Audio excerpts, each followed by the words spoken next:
Double H ક્વેશ્ચનમાં આજે વુનો ઉપયોગ આપણે સમજીશું. વુનો ઉપયોગ ક્યારે થાય એનું. તો વુનો ગુજરાતી શું થાય? કોણ.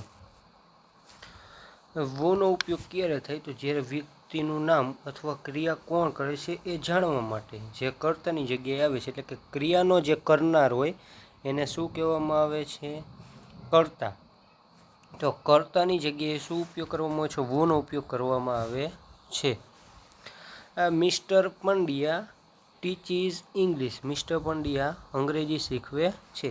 તો હવે અહીંયા અંડરલાઈન આપણને કેના નીચે આપી? મિસ્ટર પંડ્યા નીચે. તો મિસ્ટર પંડ્યા નીચે જ્યારે અંડરલાઈન આપી હોય મિસ્ટર પંડ્યા નીચે, ત્યારે આપણે કેનો ઉપયોગ કરવાનો? વુનો. તો મિસ્ટર પંડ્યાની જગ્યાએ શું મૂકી દેવાનું? વુ. મિસ્ટર પંડ્યા કાઢીને એની જગ્યાએ વુ. પછી ટીચીસનું ટીચીસ, ઇંગ્લિશનું ઇંગ્લિશ ને છેલ્લે પ્રશ્નાર્થ ચિહ્ન.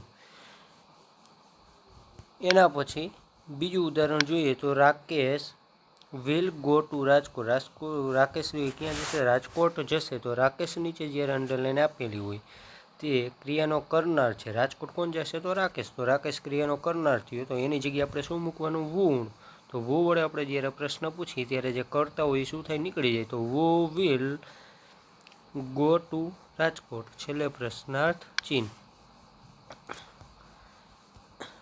એના પછી આપણે બીજું જોઈએ તો વેર. વેર એટલે કે ક્યાં. વહેર જેને વચે એને વેરનું ગુજરાતી શું થાય? ક્યાં. તો વેર વડે જ્યારે પ્રશ્ન પૂછવામાં આવે ત્યારે એમાં જે સ્થળ અથવા જગ્યા આપી હોય, સ્થળ અથવા જગ્યા આપી હોય એ શું થશે? નીકળી જશે. સ્થળ અથવા જગ્યા અંગેની માહિતી મેળવવા માટે કેના વડે પ્રશ્ન પૂછવામાં? વેર વડે. તો કોઈ વસ્તુ ક્યાં છે એ જાણવા માટે વેર વડે પ્રશ્ન પૂછવામાં આવે છે. વેરની વાક્ય રચના જોઈએ તો પહેલાં વેર, પછી આવે સહાયકારક ક્રિયાપદ, પછી આવે કર્તા, પછી આવે ક્રિયાપદ અને છેલ્લે આવે અન્ય શબ્દ. તો સહાયકારક ક્રિયાપદ કયા છે? તો am, is, are, was, were, was, were, did, do, does, shall, will, can. આ બધા જે રહ્યા એ શું છે? Have, has, had. આ બધા સહાયકારક ક્રિયાપદ છે. અહીંયા ઉદાહરણ જોઈએ તો રાજેશ લાઇવ્સ ઇન મુંબઈ. અહીંયા કેના નીચે અંડરલાઈન આપી? મુંબઈ નીચે. તો મુંબઈ રહ્યું સ્થળ થયું. તો સ્થળ અથવા જગ્યા અંગેની જે માહિતી મેળવવાની હોય ત્યારે કેના વડે પ્રશ્ન પૂછવાનો હોય? વેર વડે. તો પહેલાં આવે વેર, પછી આવે સહાયકારક ક્રિયાપદ. હવે અહીંયા રાજેશ એની સાથે જે લાઈવ રહ્યું એની રાજેશ સાથે શું પૂછે? લાઈવ. તો લાઈવ રહ્યું એ ક્રિયાપદ છે, તો એને એસ અથવા ઈએસ લાગેલો છે. તો અહીંયા શું લાગેલું છે? લાઈવ્સને શું લાગેલું? એસ. આ કયો કાળ હોય? સાદો વર્તમાન કાળ. તો સાદા વર્તમાન કાળમાં બે સહાયકારક ક્રિયાપદ આવે, એક ડુ અને એક આવે ડઝ.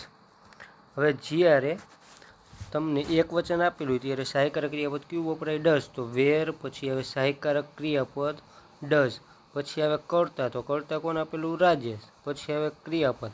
હવે જ્યારે તમારે ડુ ડઝનો ઉપયોગ કરો ત્યારે ક્રિયાપદનું કેવું રૂપ આવશે? મૂળ રૂપ. તો લાઈવ. અને એના પાછળ આવશે પ્રશ્નાર્થ ચિહ્ન. એના પછી બીજું ઉદાહરણ જોઈએ તો ઈ વેન્ટ ટુ સુરત. તે ક્યાં ગયો હતો? સુરત ગયો હતો. તો અહીંયા કેના નીચે અંડરલાઈન આપેલી? સુરત નીચે. તો સુરત રહ્યું એ શું થયું? એક જાતનું સ્થળ થયું. તો સ્થળ નીચે અંડરલાઈન આપેલું એટલે કે સ્થળ અંગેની માહિતી મેળવવાની હોય ત્યારે કેના વડે પ્રશ્ન પૂછવાનો હોય? તો વેર વડે. તો પહેલાં કરતા પહેલાં આવશે વેર. વાક્ય રચનામાં જોઈએ તો પહેલાં શું આપ્યું? વેર. તો આપણે વેર લખ્યું. પછી આવે સહાયકારક ક્રિયાપદ.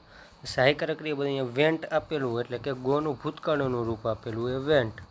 જ્યારે વેન્ટ આપેલું હોય ત્યારે કયો કાળ આપેલો હોય? સાદો ભૂતકાળ. તો વેર, પછી હવે સહાયકારક ક્રિયાપદ સાદા ભૂતકાળમાં કયું વપરાય? એક જ વપરાય, ડીડ. તો વેર, ડીડ. પછી હવે કરતા તો હી. પછી આ જે વેન્ટ આપ્યું એની જગ્યાએ શું આવે? ક્રિયાપદનું મૂળ રૂપ એટલે કે ગો અને છેલ્લે પ્રશ્નાર્થ ચિહ્ન. અહીંયા મૂળ રૂપ શું કામ થઈ જાય? તો અહીંયા જ્યારે આપણે સહાયકારક ક્રિયાપદ ડીડનો ઉપયોગ કરી ત્યારે ક્રિયાપદનું કેવું રૂપ થઈ જાય? મૂળ રૂપ થઈ જાય છે. જો તમને આ વિડીયો ગમ્યો હોય તો લાઈક કરો, શેર કરો, સબસ્ક્રાઈબ કરો અને તમારા મિત્રોને પણ શેર કરજો.